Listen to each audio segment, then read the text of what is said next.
अब रामानंद जी ने सोचा भाई यो बालक तो घनी बड़ी बड़ी बात करे है और पता नहीं, चलो इससे कुछ रहस्य जानेंगे।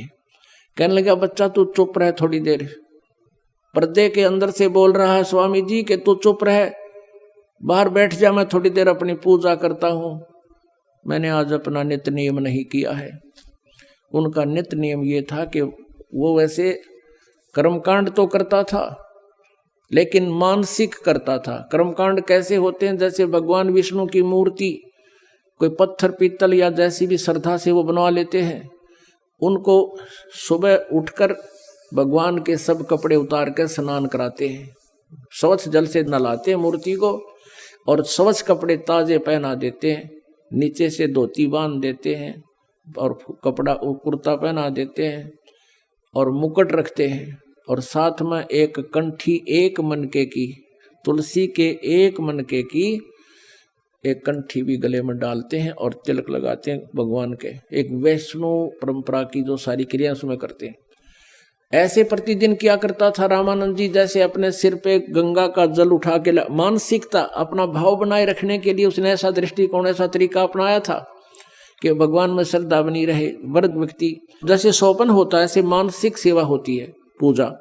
तो जैसे गंगा पर गया हो स्वामी जी, वहां से बर्तन भरे और सिर पे रखा भगवान के नहलाने के लिए, चलता हुआ आ रहा, इमेजिन कर रहा है, कल्पना कर रहा है, लाकर रख दिया, भगवान के कपड़े उतारे, काल्पनिक मूर्ति और सब कपड़े उतारे, नवाए प्यार से, सब कपड़े स्वच्छ पहना दिए और तिलक लगा दिया, मुकुट रख दिया।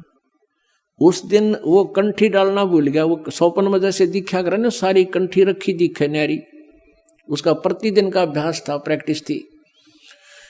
अब स्वामी जी ने सोचा भाई आज कंठी ना डाली भगवान के, और मुकुट रखने के बाद उस दिन उतार नहीं सकते, मुकुट उतार दिया तो पूंजा खंडित, अगले दिन ही उतरेगा वो स्नान के समय ही, और कंठी ना डाली तो पूजा अधूरी, वो भी खंडित, कोई लाभ नहीं। रामानंद जी बहुत दुखी हो गए। उन्होंने कोशिश की माला को उठाकर मुकुट के अंदर से डाल के गले में पहुंचाऊं, लेकिन मुकुट में वह फंस गई, आगे नहीं आई। अब रामानंद जी अपने आप को कोस रहा है कि आज मेरा कौन सा पाप उदय हो गया भगवान, पूरे जीवन में आज मुझे भूल लगी है, मुझ पापी का कौन सा पाप उदय हो गया। बहुत दुखी हो रहे थे।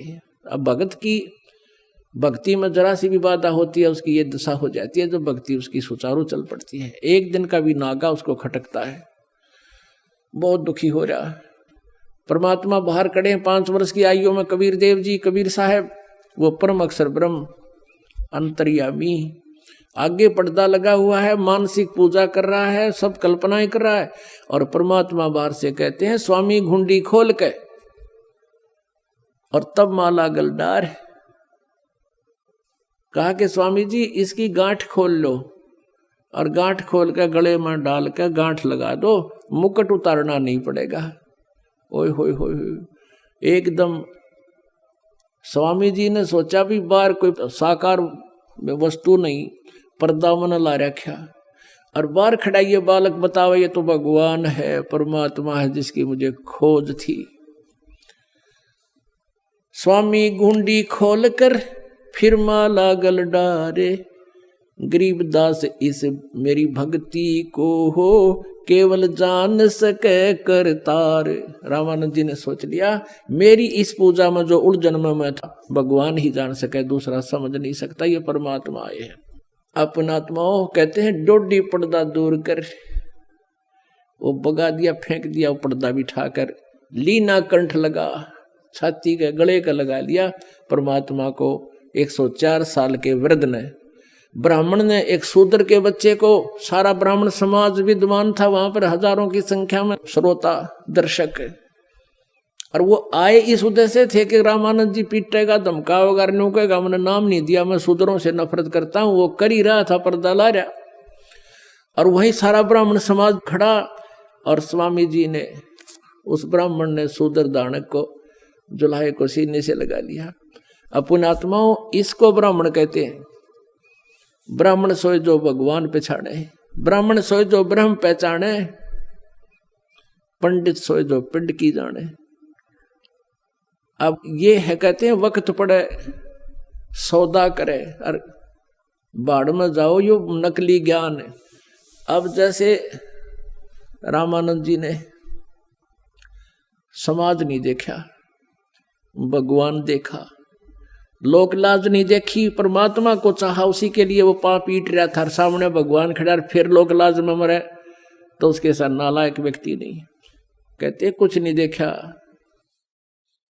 अब क्या बताते हैं, डोडी पर्दा दूर कर लीना कंठ लगाए, गरीब दास गुजरी बहुत जब बदन बदन मिलाए। जब शरीर के शरीर मिलाया एक दानक के साथ एक ब्राह्मण ने, और 600 साल पहले जो छुआछूत चरम सीमा पर थी, कहते हैं उसके बीतती तो बहुत बूढ़ी, मन मन में, यू मन तो उस्ताद है ना, बकवाद में लगा रहता है।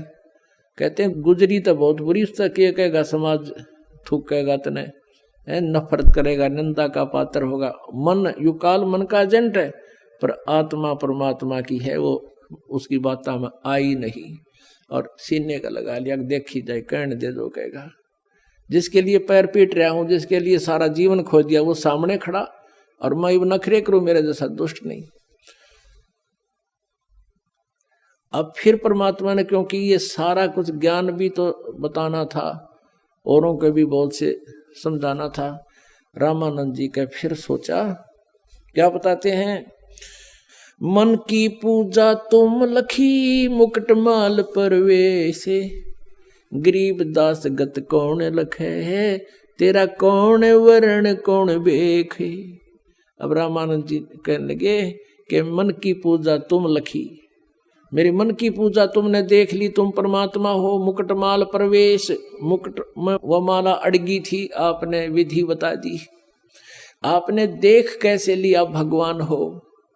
रामानंद जी बोले, हे भगवान, आपको हम कैसे पहचान सकते हैं, आप किस तो वर्ण में, यानी जुलाहे वर्ण में खड़े हो, और किस वेशभूषा में। एक छोटा सा बालक धोती बांधे टोपी पहने खड़ा, एक छोटा सा बालक धोती बांध के खड़ा है, 5 वर्ष का बालक, और तुझे भगवान मानू क्यों करे, कैसे समझाया दुनिया पर मालिक आपको कैसे पहचान सकती है। अब मेरी तो बुद्धि आपने खोल दी, अब तो मैं तो आपको स्वीकार कर रहा हूं। मन की पूजा तुम लखी मुकुटमाल परवेश, दास गरीब गति को लखे है, कौन वर्ण कौन भेख। कौन वर्ण क्या भेख है, किस वेशभूषा में और किस जाति में आप खड़े हो। होय होय। या तो तुम शिक्षा दे मान ले मन मोरे, गरीब दास कोमल पुरसी हमरा बदन कठोर। जो मालिक को सीने से लगाया रामानंद जी ने परमात्मा को, ऐसा शरीर था जैसे रुई का होया करे, ओए कति रुई जैसा, क्योंकि वो शुक्रम अकायम ऐसनाविरम, ये हार्ड मांस का नहीं, उनका तेज पुंज का शरीर था।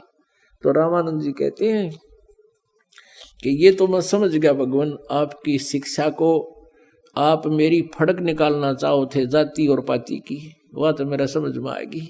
और परमात्मा, आप, मेरा तो शरीर वज्र जैसा है, कठोर है, और आपका तो कोमल शरीर है। आप सचमुच प्रभु हो।